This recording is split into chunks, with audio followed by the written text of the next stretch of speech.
Hi అండి, welcome to Sanvitha garden. ఇదిగోనండి నా ఆనప దగ్గరికి వచ్చానండి. ప్రీవియస్ వీడియోలో చూపించాను కదా, చాలా హార్వెస్ట్లు చేశాను ఈ పాదు నుంచి. మరి ఇదిగో ఇప్పుడు కూడా హార్వెస్ట్ చేసుకుందామని వచ్చాను. కానీ 2 రకాల విత్తనాలు పెట్టానండి నేను.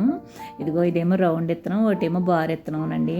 పిందులు అయితే చాలా బాగా దిగుతున్నాయండి, చాలా బాగుంది పాదు. కానీ మైనస్ ఏంటంటేనండి, 2 తీగుల్ని గట్టిగా 2-3 తీగులనండి ఉడతలోనే తొండలో అవి కొట్టేసినాయండి.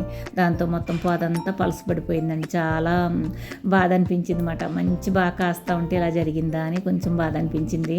ఏం చేస్తాం, మనం ఏం చేయలేం కదండి. ఇది కాయ చూసారా ఎంత పెద్దగా ఉందో.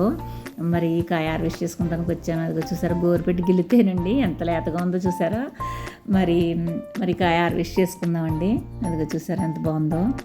ఏంటంటేనండి, మనం ఆర్గానిక్గా పెంచుకుంటున్నాం కదండి. ఇలా కోసుకున్నప్పుడు చాలా చాలా హ్యాపీ అనిపిస్తుంది. ఎంత బారుగా ఉందో చూడండి.